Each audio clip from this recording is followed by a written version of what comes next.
2018 চনৰ এটা ৰিপৰ্টৰ মতে পৃথিৱীৰ প্ৰায় 52% মানুহে ভূত প্ৰেতৰ ওপৰত বিশ্বাস কৰে আৰু তাৰে 15% মানুহে ভূত দেখা আৰু ভূতৰ লগত কথা পতাৰ কথাও কৈছে। হেল্ল' বন্ধু বান্ধৱীসকল, নমস্কাৰ। ইনিচিয়েট আছাম চেনেলটোলৈ আপোনাক স্বাগতম।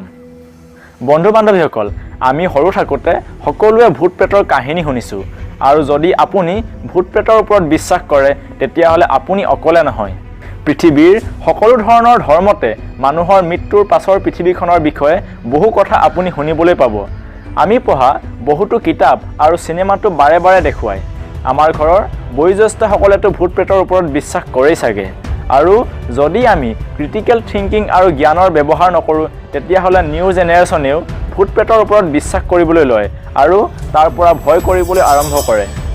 যদি আমি বিজ্ঞানৰ আধাৰত চিন্তা কৰোঁ তেতিয়াহ'লে ভূত প্ৰেতৰ দৰে একোৱেই নাই আৰু এয়া মাত্ৰ মানুহৰ এক ভ্ৰম, কাৰণ আজিলৈকে ইয়াৰ কোনো প্ৰমাণ পোৱা নাই। আচলতে আমি মানুহবোৰৰ ক্ষেত্ৰত এনেকুৱা হয়, যেতিয়া আমাৰ কিবা এটা বস্তুৰ ওপৰত জ্ঞান নাথাকে আৰু তাক আমি এক্সপ্লেইন কৰিব নোৱাৰোঁ, তেতিয়া আমি সেই বস্তু বা ঘটনাটোক এনেকুৱা আধাৰত জোৰা লগাওঁ যাতে আমি তাৰ এক্সপ্লেইন কৰিব লগা নহয়। আৰু ইয়াত আটাইতকৈ সহজ বিষয়টো হ'ল ভূত, যিটো বিষয়ত আমি কেতিয়াও এক্সপ্লেনেশ্যন দিব লগা নহয়। কল্পনা কৰক, আপুনি ঘৰত ৰাতি অকলে আছে। বৰষুণৰ কাৰণে কাৰেণ্ট গ'ল, জোৰেৰে গাজনি মাৰিছে। তেতিয়াই হঠাতে দৰজাখন ধাম কৰি বন্ধ হৈ গ'ল, কিন্তু আপোনাৰ বাহিৰেতো ঘৰত কোনোৱে নাছিল। তেতিয়াহ'লে কি সেয়া? কিন্তু এনেকুৱা জানো নহয় যে বৰষুণ দিলে বতাহো মাৰে আৰু সেই দৰজাখন বতাহৰ কাৰণে বন্ধ হৈ গ'ল? টিভি, চিনেমা, কাহিনী আদিত ভূত প্ৰেত এনেদৰে দেখুৱায় যিটো আপুনি আপোনাৰ বাস্তৱিক জীৱনত জোৰা লগায়। আৰু মানুহৰ কল্পনা কিমান শক্তিশালী এয়া চাগৈ আপুনি নাজানে। কল্পনাই কোনো কথা বা ভ্ৰমক ইমান বাস্তৱিক কৰি তুলিব পাৰে যে যাৰ বাবে আপোনাৰ চকুৱে এনেকুৱা কিবা দেখিবলৈ আৰম্ভ কৰে যি আচলতে তাত নায়েই। আপুনি এনেকুৱা কিবা অনুভৱ কৰিবলৈ লয় যি বাস্তৱত নায়েই। সেইকাৰণে এনেকুৱা লোকৰ সংখ্যা 15%, যিসকলে কয় যে তেওঁলোকে ভূত দেখিছে আৰু ভূতৰ লগত কথাও পাতিছে। আচলতে ভূত থকা বা নথকাক লৈ বহুত কাৰণ আছে, কিন্তু প্ৰকৃততে এয়া কি? বিজ্ঞানে ইয়াক বিশ্বাস কৰে নেকি? আৰু যদি কৰে তেতিয়াহ'লে আমাৰ ওচৰত ইয়াৰ কিবা এক্সপ্লেনেশ্যন আছেনে যি এয়া প্ৰমাণ কৰিব পাৰে যে ভূত প্ৰেত প্ৰকৃততে আছে? যদি ভূত প্ৰেত থকাৰ প্ৰমাণ নাই তেতিয়াহ'লে বিজ্ঞানৰ ওচৰত ভূত প্ৰেত নথকাৰ প্ৰমাণ আছেনে? এনেকুৱাই কিছুমান প্ৰশ্ন আমাৰ মগজুত ঘূৰি ফুৰে।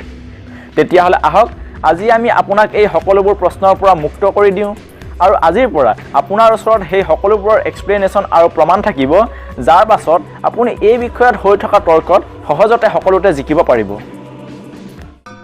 বন্ধু বান্ধৱীসকল, আমি ভূত প্ৰেতৰ ওপৰত বিশ্বাস কৰা প্ৰথম কাৰণটো হ'ল আমি আনৰ ওপৰত সহজতে বিশ্বাস কৰি লওঁ। ধৰি লওক আপুনি ক'ৰবাত যাদু চাবলৈ গৈছে আৰু তাত এনেকুৱা কিছুমান ঘটনা দেখে যি বাস্তৱত সম্ভৱেই নহয়। তেতিয়া আপুনি ভাবিব এয়া নিশ্চয় যাদুকৰজনৰ কিবা এটা ট্ৰিক হয়। সেই সময়তে আপোনাৰ বন্ধুৱে আপোনাক ক'ব, আৰে নহয়, মই শুনিছোঁ এই যাদুকৰজনে সঁচাকৈয়ে যাদু জানে।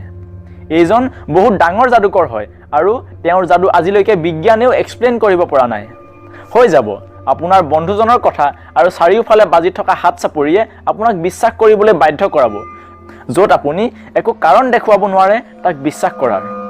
আৰু আপোনাৰ ওচৰত বিজ্ঞানৰ বহুতো তথ্য আছে তাক বিশ্বাস নকৰাৰ, কিন্তু তাৰ পাছতো আপুনি বিশ্বাস কৰি লয়। আৰু এইটোৱে ভূতৰ ক্ষেত্ৰতো হয়। আমি আমাৰ বন্ধু বয়োজ্যেষ্ঠজনৰ পৰা এনেকুৱা কথা শুনো, ভূতৰ কাহিনী পঢ়োঁ আৰু কিছুমান ভূতৰ চিনেমা চাই লওঁ।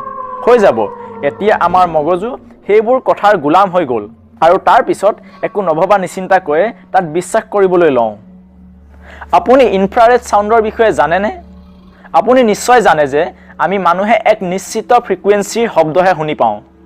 এই ফ্ৰিকুৱেঞ্চিৰ ৰেঞ্জ 20 হাৰ্টজৰ পৰা 20,000 হাৰ্টজলৈকে হয়। 20 হাৰ্টজতকৈ কম ফ্ৰিকুৱেঞ্চিৰ শব্দক আমি ইনফ্ৰাছাউণ্ড বুলি কওঁ। এই শব্দ আমি মানুহে শুনিবলৈ নাপাওঁ, কিন্তু এই শব্দই আমাক এফেক্ট কৰে। বিজ্ঞানৰ মতে ইনফ্ৰাছাউণ্ডৰ কাৰণে বহুতবাৰ আমি মানুহে ভয় কৰিবলৈ লওঁ। আমাৰ কলিজাৰ ধপধপনি বাঢ়িবলৈ ধৰে আৰু ব্লাড প্ৰেছাৰ সলনি হ'বলৈ ধৰে। ইয়াৰ পৰা জানিব পাৰি যে ইনফ্ৰাৰেডৰ কাৰণে আমাৰ শৰীৰত এক নেগেটিভ প্ৰভাৱ পৰে আৰু এনে সময়ত আমি ভাবোঁ এয়া কিবা নেগেটিভ এনাৰ্জিৰ কাৰণে হৈ আছে। কিছুমান জন্তু যেনে কুকুৰ আদিয়ে এই ইনফ্ৰাছাউণ্ড শুনি পায়, সেইকাৰণে কেতিয়াবা কুকুৰে একো নোহোৱা ঠাইত ভুকি থকা দেখা পাওঁ আৰু আমি ভাবোঁ ইয়াত কিবা নেগেটিভ এনাৰ্জিৰ প্ৰভাৱ আছে। আজিকালি আমি বেলেগ বেলেগ ধৰণৰ মেচিনেৰে আগুৰি থাকোঁ, যেনে টিভি, মোবাইল, লেপটপ ইত্যাদি, আৰু এইবোৰে বেলেগ বেলেগ ধৰণৰ ইলেক্ট্ৰমেগনেটিক ৱেভক এমিট কৰে। আমাৰ ফোনত থকা ভাইব্ৰেটিং মোডাৰ, যি ফোন আহিলে ভাইব্ৰেট হয়, তাৰো এক বিশেষ চাউণ্ড থাকে। তেতিয়াহ'লে কি সেই সকলোবোৰৰ পৰা আমাৰ শৰীৰত একো প্ৰভাৱ নপৰে নেকি? এনেকুৱা নহয়, এইবোৰৰ পৰা আমি বহু পৰিমাণে প্ৰভাৱিত হওঁ, কিন্তু আমি গম নাপাওঁ। আৰু এনেকুৱা বহুতো কাৰণ আছে যিবোৰে আমাৰ মগজুত প্ৰভাৱ পেলায় আৰু মনত ভয়ৰ সৃষ্টি কৰে। পুৰণা ঘৰত আমি ভূতৰ অনুভৱ কৰাৰ কাৰণ বহুতো আছে। তাৰে এটা মুখ্য কাৰণ হ'ল কাৰ্বন মনক্সাইড গেছ। ইয়াৰ কোনো গোন্ধ আৰু ৰং নাথাকে। যেতিয়া কিবা বস্তু জ্বলে তাৰ পৰা কাৰ্বন মনক্সাইড গেছ ওলায়।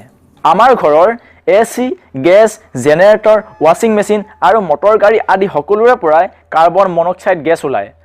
আৰু যেতিয়া ঘৰটো পুৰণা হৈ যায় তেতিয়া এই গেছৰ পৰিমাণ বাঢ়ি গৈ থাকে, আৰু যদি ঘৰটো পুৰণা আৰু খালী হয় তেতিয়া এই গেছ বেছি পৰিমাণে ৰিলিজ হয়।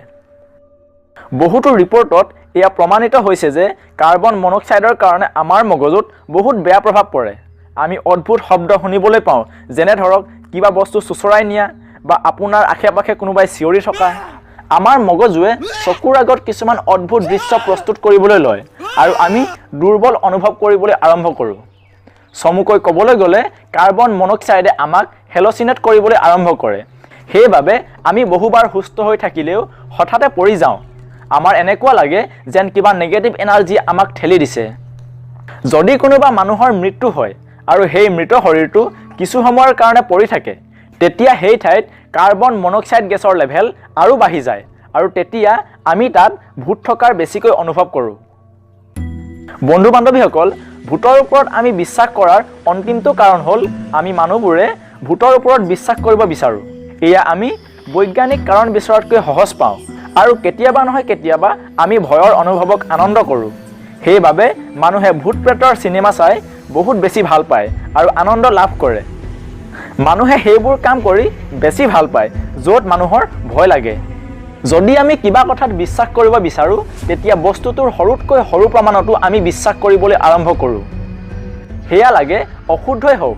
ইয়াৰ বাহিৰে আমি যেতিয়া ভূত প্ৰেত আৰু মৃত্যুৰ পিছৰ পৃথিৱীৰ কথা পাতোঁ তেতিয়া আমি বহুত আনন্দ পাওঁ আৰু এনেধৰণৰ কথা পাতি আমাৰ বহুত ভাল লাগে। সাধাৰণতে যিবোৰ ঘোষ্ট হাণ্টাৰ আছে তেওঁলোকে আচলতে ভূত নধৰে। তেওঁলোকৰ আচল কাম হৈছে সেই কাৰণটো বিচাৰি উলিওৱা যাৰ বাবে মানুহে তাত অপ্ৰাকৃতিক ঘটনাৰ অনুভৱ কৰিছে। বিজ্ঞান আৰু লজিকে ভূতৰ বিষয়ে কি কয় এয়া মই আপোনালোকক ক'লোঁ। কেতিয়াবা যদি আপোনাৰ সন্মুখত এনেধৰণৰ কিবা ঘটনা ঘটে তেতিয়া আপুনি ঠাণ্ডা মগজুৰে তাৰ লজিকেল কাৰণটো বিচাৰিবলৈ চেষ্টা কৰিব, আৰু মই নিশ্চিত যে আপুনি তাৰ সঠিক কাৰণ বিচাৰি পাব যাৰ কাৰণে ঘটনাটো ঘটিছে, আৰু সেয়া সম্পূৰ্ণৰূপে প্ৰাকৃতিক হ'ব। তেতিয়াহ'লে বন্ধু বান্ধৱীসকল, আজিৰ এই তথ্যসমূহ কেনে লাগিল জনাব। ভিডিঅ'টো ভাল পালে লাইক কৰিব, শ্বেয়াৰ কৰিব, আৰু ভৱিষ্যতেও এনেধৰণৰ গুৰুত্বপূৰ্ণ তথ্য পাই থাকিবৰ বাবে চেনেলটো ছাবস্ক্ৰাইব কৰিব। জয় আই অসম।